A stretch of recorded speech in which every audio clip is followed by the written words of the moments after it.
दोस्तों, the psychology of money के दूसरे भाग में आपका बहुत बहुत स्वागत है। The psychology of money book का पहला भाग आपने काफी पसंद किया, जिसमें हमने सीखा कि कैसे हमारी सोच, अनुभव और इमोशंस हमारे फाइनेंशियल डिसीजन को प्रभावित करते हैं। अब हम आए हैं इस सफर के अगले हिस्से में, जहां हम जानेंगे कि क्यों लोग अमीर होकर भी खुश नहीं होते, कैसे धैर्य पैसे से ज्यादा कीमती होता है और क्यों लालच इंसान को ले डूबता है। इस वीडियो में हम चैप्टर 8 से लेकर 15 तक की सबसे ज़रूरी और गहराई वाली बातों को आसान भाषा में समझेंगे, ताकि आप सिर्फ पैसे न कमाएं बल्कि पैसे को समझें और उससे अपनी ज़िंदगी बेहतर बना सकें। तो चलिए शुरू करते हैं the psychology of money part 2 का जबरदस्त सफ़र। दोस्तों, जब भी कोई चमचमाती गाड़ी ट्रैफिक में से गुजरती है, BMW, ऑडी या मर्सिडीज, तो क्या आपने कभी खुद से पूछा है कि आप क्या नोटिस करते हैं? उस इंसान को जो गाड़ी चला रहा है, या सिर्फ गाड़ी को? मॉर्गन हाउसल कहते हैं, कोई भी आपके सामान के साथ इतना प्रभावित नहीं होता जितना आप हैं। यानी आपकी चीजों से लोग उतने प्रभावित नहीं होते जितना आप सोचते हैं। यह है man in the car paradox, विरोधाभास। जब आप किसी लग्जरी कार को देखते हैं तो आप सोचते हैं, काश ये मेरी होती। लेकिन आप उस गाड़ी के मालिक को याद नहीं रखते। आप गाड़ी को एडमायर करते हैं, आदमी को नहीं। पर अफसोस यह है कि जो आदमी वो गाड़ी चला रहा है, वो सोचता है कि आप उसी से प्रभावित हुए। एक उदाहरण, एक बार एक बिजनेसमैन ने खुद को सक्सेसफुल दिखाने के लिए 1 करोड़ की गाड़ी खरीदी। पर जब वो ट्रैफिक में निकला, हर कोई गाड़ी को देख रहा था, लेकिन किसी ने उसे नोटिस ही नहीं किया। उसकी उम्मीद थी कि लोग कहेंगे, वाह क्या आदमी है, लेकिन असल में लोग बोले, वाह काश मेरे पास भी ये गाड़ी होती। क्या सीखने लायक बात है? हम चीजें इसलिए खरीदते हैं ताकि दूसरे हमें सम्मान दें, हमें नोटिस करें। लेकिन दुखद सच्चाई यह है, दूसरे लोग ज्यादा सोचते हैं अपने बारे में, आपकी गाड़ी के बारे में नहीं। तो फिर लोग दूसरों को क्यों इंप्रेस करना चाहते हैं? क्योंकि हम सब चाहते हैं रिस्पेक्ट, सराहना, मान्यता।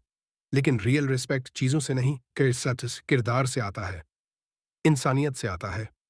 एक और दिलचस्प बात, आपने कभी किसी के महंगे कपड़े, घड़ी या गाड़ी देखकर कहा है, मैं इस इंसान जैसा बनना चाहता हूं? शायद नहीं। आपने सोचा होगा, मैं वो चीज चाहता हूं, पर उस इंसान में आपकी कोई दिलचस्पी नहीं होती।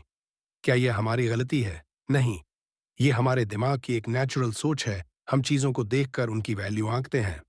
पर मॉर्गन हमें चेतावनी देते हैं, अगर आप दूसरों को दिखाने के लिए जीते हैं तो कभी खुद के लिए नहीं जी पाएंगे। तो असली अमीरी क्या है? वो नहीं जो दूसरों को दिखाई दे, बल्कि वो है जो आपको अंदर से शांति और संतोष दे।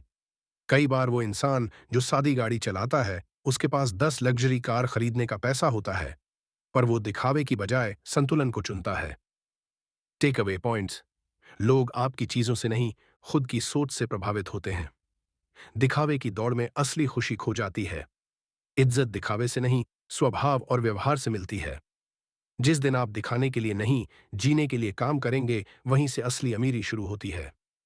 Chapter 9, wealth is what you don't see. असली अमीरी वो है जो नजर नहीं आती। अगर किसी के पास बड़ी कार, ब्रांडेड कपड़े और शानदार घर है, तो क्या आप सोचते हैं कि वो अमीर है? मॉर्गन हाउसल कहते हैं, पैसे खर्च करना जिससे लोगों को पता चले कि तुम्हारे पास कितना पैसा है, यह सबसे तेज तरीका है जिससे तुम्हारे पास कम पैसा हो जाए। यानी अगर आप पैसे खर्च करके लोगों को दिखाना चाहते हैं कि आपके पास कितना पैसा है, तो आप जल्दी गरीब हो जाएंगे। अमीर दिखना और अमीर होना दोनों अलग बातें हैं। अमीर दिखना मतलब लोगों को इंप्रेस करने के लिए चीजें खरीदना। अमीर होना मतलब आपके पास वो पैसा बचा है जो आपने खर्च नहीं किया। कई लोग लाखों कमा लेते हैं, लेकिन सब खर्च कर देते हैं। महंगी गाड़ियां, छुट्टियां, लेटेस्ट गैजेट्स। लोग बाहर से सोचते हैं, क्या अमीर आदमी है? लेकिन अंदर से वो इंसान ईएमआई में डूबा होता है। एक सच्ची कहानी, टोनी नाम का एक आदमी था जो हर महीने 3 लाख कमाता था, लेकिन उसका बैंक बैलेंस जीरो रहता था। क्यों? क्योंकि वो हर चीज खरीदता था जिससे लोग उसे सक्सेसफुल समझें। 60,000 की घड़ी, ईएमआई पर 15 लाख की एसयूवी, हर वीकेंड पार्टी। पर एक दिन उसकी नौकरी चली गई और वो पूरी तरह टूट गया। अब सवाल यह है, क्या वो कभी अमीर था या सिर्फ अमीर दिखता था? असल अमीरी वो जो दिखती नहीं। मॉर्गन कहते हैं, अमीर वो नहीं जो लाखों खर्च करे, बल्कि अमीर वो है जो लाखों बचा ले। वेल्थ का असली मतलब है savings, investment, emergency fund, passive income, financial freedom. ये सब चीजें नजर नहीं आती, पर यही फ्यूचर को सुरक्षित बनाती हैं। हम अक्सर गलत संकेत देखते हैं।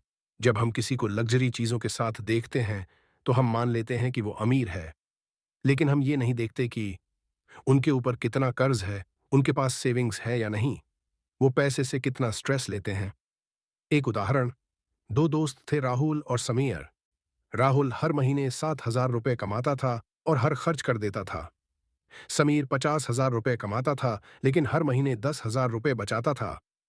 5 साल बाद राहुल के पास एक भी रुपया सेव नहीं था। समीर के पास 6 लाख रुपए का फंड था। अब आप बताइए, असली अमीर कौन? तो क्या करना चाहिए? एक, दिखावे से बचो।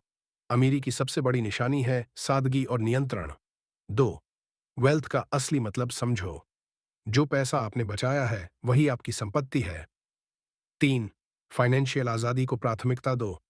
दिखाने की आजादी से बेहतर है चिंता से मुक्ति की आजादी। टेक अवे पॉइंट्स, जो दिखता है वो सब कुछ नहीं होता। असली अमीरी दिखती नहीं, महसूस होती है। जितना आप दिखावे में बचाते हो उतना आप भविष्य में पाते हो। Chapter 10, save money. बचत आपकी सबसे बड़ी ताकत। अगर आपको कभी भी अचानक नौकरी छोड़नी पड़े या परिवार में मेडिकल इमरजेंसी आ जाए तो आप सबसे पहले किस चीज पर भरोसा करेंगे? आपकी सेविंग्स। मॉर्गन हाउसेल कहते हैं, building wealth have little to do with your income या investment returns and lots to do with your savings rate. यानी आप कितना कमा रहे हैं या शेयर मार्केट से कितना रिटर्न मिल रहा है, इससे ज्यादा जरूरी है आप कितना बचा पा रहे हैं। क्योंकि बचत सिर्फ पैसा नहीं, आजादी है। सेविंग्स का मतलब सिर्फ बैंक में जमा पैसे नहीं होते, ये होती है आपकी मानसिक शांति, फैसले लेने की आजादी और मुश्किल समय में टिके रहने की ताकत। जब आपके पास सेविंग्स होती हैं जैसे, तो आपको ऐसा लगता है जैसे आप दुनिया के किसी भी तूफान से लड़ सकते हैं। एक कहानी जो आपको सोचने पर मजबूर करेगी। नेहा और अंकित दोनों की सैलरी 60,000 रुपये थी। नेहा हर महीने 15,000 रुपये बचाती थी। अंकित सोचता था बाद में बचा लेंगे, अभी तो जिंदगी एंजॉय करनी है। 3 साल बाद नेहा के पास 5 लाख रुपए की सेविंग्स थीं। अंकित के पास एक भी पैसा नहीं। फिर कोविड आया, दोनों की नौकरी चली गई। नेहा ने अपनी सेविंग्स से 6 महीने निकाल लिए। अंकित ने दोस्तों से उधार मांगना शुरू किया। अब बताइए किसका फैसला समझदारी भरा था? बचत आपके भविष्य की तैयारी है। मॉर्गन हाउसेल बताते हैं कि बचत का मकसद सिर्फ रिटायरमेंट या किसी फिक्स गोल के लिए नहीं होता, बल्कि वो आपको ना कहने की ताकत देती है। जब आप थक जाएं तो ब्रेक लेने की आजादी देती है, किसी नए आइडिया या बिजनेस को ट्राई करने का मौका देती है। सेविंग्स वो जादू है जो आपको कंट्रोल देती है अपनी जिंदगी पर। Income doesn't equal wealth. बहुत लोग सोचते हैं जब ज्यादा कमाने लगेंगे तब बचा लेंगे, पर मॉर्गन कहते हैं कम आमदनी में बचत करना भी पॉसिबल है अगर आप समझदारी से खर्च करें।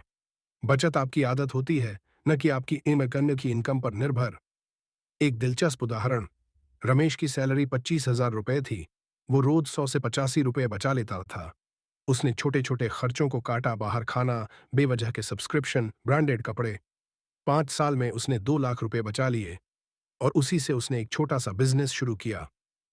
अब वो हर महीने 70,000 रुपए कमा रहा है। बचत ने उसकी जिंदगी बदल दी। कैसे शुरू करें बचत? एक, हर महीने खुद को पहले पेमेंट दो। सैलरी आते ही सबसे पहले सेविंग्स अकाउंट में ट्रांसफर करो। दो, जरूरत और चाहत में फर्क समझो। आपको क्या चाहिए और क्या सिर्फ पसंद है, इसे पहचानो। तीन, बचत को छोटा मत समझो। 100 रुपए भी हर दिन बचाते हो तो साल में 33,000 रुपए हो जाता है। बचत आजादी। मॉर्गन कहते हैं, savings is the gap between your ego and your income. यानी आपकी सेविंग्स ये बताती हैं कि आप अपने ईगो को कितना कंट्रोल तक कर सकते हैं। अगर आप हर चीज दिखावे के लिए खरीदते हैं तो आप खुद को गरीबी के रास्ते पर ले जा रहे हैं। Take away points. सेविंग्स आपकी सबसे बड़ी सुपर पावर है। बचत से आपको मानसिक, आर्थिक और भविष्य की सुरक्षा मिलती है। कोई भी इनकम छोटी नहीं अगर बचत की आदत है। दिखावे से दूर रहकर बचत को अपनाइए। Chapter 11, reasonable rational. तर्क संगत नहीं, समझदारी से सोचो। इंट्रोटोन। सोचिए, मान लीजिए आप ठंड में एक पुल से गुजर रहे हैं। विज्ञान कहेगा ठंड लगने से कुछ नहीं होता, बस तापमान कम है। पर इंसान कहेगा ठंड से कांप रहा हूं, मुझे जैकेट चाहिए। यही फर्क है। रैशनल यानी पूरी तरह तर्कसंगत सोच, रीजनेबल यानी इंसानी भावनाओं और व्यवहार को समझते हुए फैसला लेना। मॉर्गन हाउसेल कहते हैं, एक रैशनल इन्वेस्टर निर्णय लेता है जो लॉजिक पर आधारित होता है। A reasonable investor makes decisions based on the world as it is. क्यों रीजनेबल होना जरूरी है? अगर हम सिर्फ लॉजिक से फैसले लें तो शायद हम कभी गलती ना करें। पर सच ये है कि हम इंसान हैं, रोबोट नहीं। हमारे फैसलों में डर होता है, उम्मीद होती है, अनुभव होते हैं और कभी-कभी सिर्फ गट फीलिंग भी होती है। एक दिलचस्प कहानी, रवि और अमान दोनों शेयर मार्केट में निवेश करते हैं। रवि किताबों से सीखा हुआ आइडियल एसेट एलोकेशन करता है, 90% इक्विटी, 10% डेब्ट। अमन थोड़ा डरपोक है, वो 60% इक्विटी और 40% एफडी में निवेश करता है ताकि नींद चैन से आए। 10 साल बाद रावी के रिटर्न्स थोड़े ज्यादा हैं, लेकिन अमन ने कभी पैनिक में सेल नहीं किया क्योंकि उसकी स्ट्रैटेजी उसके बिहेवियर के अनुसार रीजनेबल थी। यही मॉर्गन समझाना चाहते हैं, बेस्ट रिटर्न की नहीं, कंसिस्टेंट रिटर्न की जरूरत है। आपका व्यवहार आपकी ताकत है। आपको वही फाइनेंशियल स्ट्रैटेजी अपनानी चाहिए जो आपके व्यवहार के अनुसार फिट हो। अगर आप बहुत ज्यादा रिस्क नहीं झेल सकते तो हाई रिटर्न स्ट्रैटेजीज अपनाना आपको नुकसान दे सकती है। रीजनेबल अप्रोच का मतलब है आप खुद को और अपनी भावनाओं को समझते हैं। आप शॉर्ट टर्म वॉलेटिलिटी से डर कर गलत फैसले नहीं लेते। आप नींद खोए बिना पैसा ग्रो करते हैं। क्या सिर्फ रैशनल होना काफी है? मान लीजिए एक शख्स हर दिन ऑफिस के लिए 3 बस बदलता है ताकि 10 रुपए बचा सके। रैशनल तो है, पैसा बच रहा है, पर रीजनेबल शायद नहीं, क्योंकि समय, थकान और कन्वीनियंस भी मायने रखते हैं। बिहेवियर कैलकुलेशंस, मॉर्गन कहते हैं, लॉन्ग टर्म वेल्थ केवल नंबर्स से नहीं बल्कि आपके व्यवहार से बनती है। आप कितना रिटर्न पा रहे हैं उससे ज्यादा जरूरी है। आप पैनिक में सेल तो नहीं कर रहे, आप कंसिस्टेंट रह पा रहे, आप डिसिप्लिन बना पाए। Example, Warren Buffett. Warren Buffett की सफलता का राज सिर्फ उनका इंटेलिजेंस नहीं है बल्कि उनका पेशेंस और कंसिस्टेंसी है। उन्हें कभी भी सबसे रैशनल इन्वेस्टर नहीं कहा गया, लेकिन वो हमेशा रीजनेबल डिसीजंस लेते रहे जो उनके बिहेवियर के साथ टिक सके। Take away points, perfect financial decisions जरूरी नहीं, टिकाऊ और आरामदायक फैसले जरूरी हैं। अपने लिए ऐसी स्ट्रैटेजी चुनें जो आपकी सोच, व्यवहार और भावनाओं के अनुकूल हो। रीजनेबल डिसीजंस आपको लंबे समय तक टिकाए रखेंगे।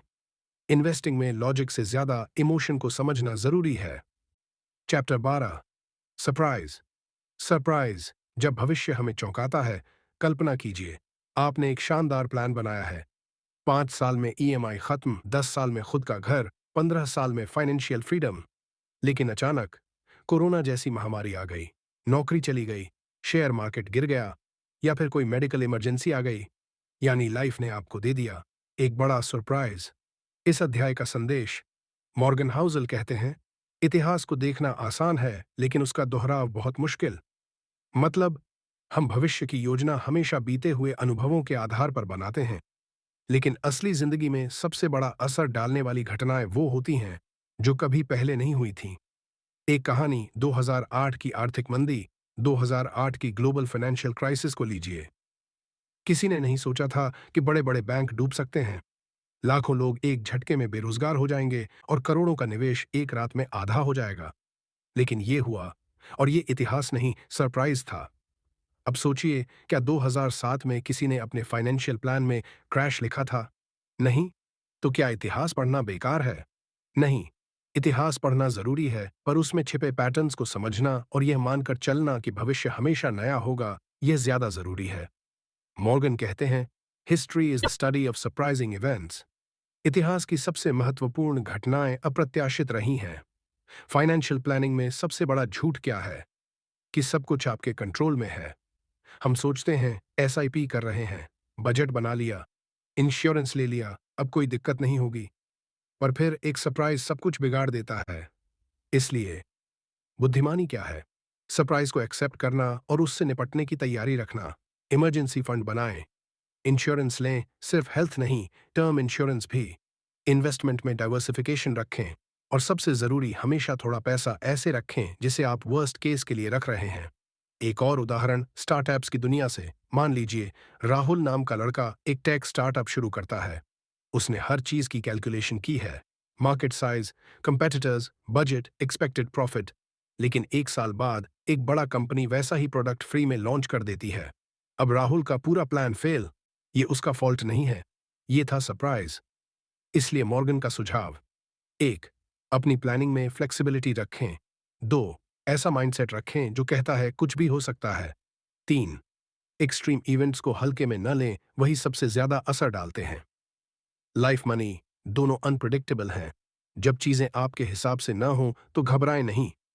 खुद से पूछें, क्या मैंने प्लान बनाया था या सिर्फ उम्मीद की थी? रियल वर्ल्ड में जितनी अच्छी आपकी तैयारी होगी, उतना ही कम सरप्राइज तकलीफ देगा। टेक अवे पॉइंट्स: सरप्राइज हमेशा होंगे, उन्हें प्लान से बाहर माने। फ्लेक्सिबिलिटी और इमरजेंसी प्लानिंग सबसे जरूरी है। इतिहास पढ़िए, लेकिन उससे ज्यादा भविष्य की अनप्रिडिक्टेबिलिटी को स्वीकार कीजिए। अपनी स्ट्रैटेजी ऐसी बनाइए जो सरप्राइज झेल सके, ना कि सिर्फ परफेक्ट सिचुएशन में काम करे। चैप्टर 13, रूम फॉर एरर: हमेशा थोड़ी गुंजाइश बचाकर चलें। आपने एक बिल्कुल परफेक्ट प्लान बनाया है, हर चीज टाइम पर, हर खर्चा काउंटेड, हर रिस्क को संभाल लिया। लेकिन फिर बाजार गिर गया, मेडिकल इमरजेंसी आ गई, या बिजनेस ने वैसा रिटर्न नहीं दिया जैसा सोचा था। अब यही सिखाता है ये अध्याय, अपनी प्लानिंग में रूम फॉर एरर यानी गलती या चूक की गुंजाइश हमेशा छोड़नी चाहिए। मॉर्गन हाउसल क्या कहते हैं? The most important part of every plan is planning on your plan, not going according to plan. मतलब सबसे जरूरी हिस्सा ये मान लेना है कि आपकी योजना वैसी नहीं चलेगी जैसी आपने सोची है। उदाहरण से समझिए। मान लीजिए रवि की सैलरी 50,000 रुपये है। वो हर महीने 40,000 रुपये खर्च करता है और 10,000 रुपये बचाता है। लेकिन उसने मान लिया है कि अगले 5 साल तक ये सैलरी रहेगी ही। ईएमआई ले ली, एसआईपी शुरू कर दी, बाइक भी फाइनेंस में ले ली। अब अगर नौकरी चली गई या सैलरी कट गई, उसकी पूरी योजना डगमगा जाएगी। क्यों? क्योंकि उसने अपनी फाइनेंशियल लाइफ में कोई रूम फॉर एरर्स नहीं छोड़ी। गलती की गुंजाइश क्यों जरूरी है? 1. क्योंकि लाइफ प्रिडिक्टेबल नहीं है। जितनी भी कैलकुलेशन करें, कुछ ना कुछ ऐसा होगा जो आपने सोचा नहीं था। 2. क्योंकि ओवर कॉन्फिडेंस एक जाल है। हमें लगता है कि हम सब कंट्रोल कर सकते हैं, लेकिन अक्सर चीजें हमारे बस में नहीं होती। 3. क्योंकि रिस्क हमेशा छिपे होते हैं। कुछ चीजें दिखती नहीं लेकिन असर डालती हैं, जैसे इन्फ्लेशन, इंटरेस्ट रेट हाइक्स या मार्केट क्रैश। वॉरेन बफेट का उदाहरण। वॉरेन बफेट की सफलता का एक बड़ा कारण ये नहीं कि वो सबसे ज्यादा रिस्की डिसीजंस लेते हैं, बल्कि ये कि वो हमेशा सेफ्टी मार्जिन रखते हैं। वो कभी भी ऑल इन नहीं जाते। उनके पास हमेशा कैश होता है, ताकि जरूरत पड़ने पर काम आए। उनकी सोच है, don't risk what you have and need for what you don't have and don't need. Practical tips कैसे रखें room for error. 1. Emergency fund रखें, कम से कम 6 महीने के खर्च के बराबर। 2. कमाई का 100% प्लान मत करें। मान लीजिए आपकी इनकम 1 लाख रुपए है, तो पूरी प्लानिंग 60 से 75,000 रुपए पर करें। 3. हाई रिटर्न्स के लालच में सब कुछ न लगाएं। 12 से 15% रिटर्न ठीक है, लेकिन 25% के चक्कर में रिस्क मत बढ़ाएं। 4. लोन लेने से पहले वर्स्ट केस सोचें, क्या आप ईएमआई तब भी भर पाएंगे जब नौकरी ना हो? 5वां, इन्वेस्ट करते समय हमेशा डाइवर्सिफिकेशन रखें। Eggs in one basket, big number. एक और कहानी, विवेक की गलती से सीख। विवेक ने स्टॉक मार्केट में पैसा लगाया। उसने पास्ट रिटर्न देखे और मान लिया कि सालाना 20% तो मिलेगा ही। उसने पर्सनल खर्च भी उसी हिसाब से बढ़ा लिए। लेकिन जब मार्केट गिरा और रिटर्न्स नेगेटिव हो गए, तो उसे फाइनेंशियल झटका लगा। अगर वो 20% की बजाय 10% रिटर्न मानकर चलता और एक्स्ट्रा मार्जिन रखता, तो स्ट्रेस से बच जाता। गलती की गुंजाइश कोई कमजोरी नहीं, बल्कि बुद्धिमानी है। जब आप थोड़ा मार्जिन छोड़ते हैं, तो आप भविष्य के सरप्राइजेस से नहीं डरते। सबसे स्थिर और सफल लोग वो हैं जो हर प्लान में कुछ हिस्सा अनसर्टेनिटी के लिए छोड़ते हैं। डर कर नहीं, समझदारी से प्रिपेयर होकर चलिए। तो दोस्तों, आज के इस वीडियो में हमने दे मानसिकता ऑफ मनी के अगले कुछ बेहद जरूरी चैप्टर्स यानी 13 तक की बातें समझी। आपने जाना कि पैसा कमाना जितना जरूरी है, उससे कहीं ज्यादा जरूरी है उसे समझदारी से संभालना और दीर्घकालिक सोच रखना। लेकिन कहानी यहीं खत्म नहीं होती। किताब के अगले चैप्टर्स यानी 14 से 20 तक आपको बताएंगे कि हम कैसे अपने मानसिक व्यवहार को सुधारकर एक स्थायी और संतुलित वित्तीय जीवन जी सकते हैं। इनमें ऐसे विचार और उदाहरण हैं जो आपकी सोच को बदल सकते हैं और हो सकता है आपकी जिंदगी भी। तो अगला भाग यानी पार्ट 3 बिल्कुल मिस मत कीजिए। क्योंकि अब आएगा असली निचोड़ किताब का सार, वो ज्ञान जो आपको करोड़ों रुपए नहीं, लेकिन करोड़ों की समझ दे सकता है। वीडियो अच्छा लगा हो तो लाइक और सब्सक्राइब जरूर करें और कमेंट में बताइए कि आपको आज की कौन सी बात सबसे ज्यादा प्रेरणादायक लगी। मिलते हैं पार्ट 3 में द फाइनल इनसाइट के साथ।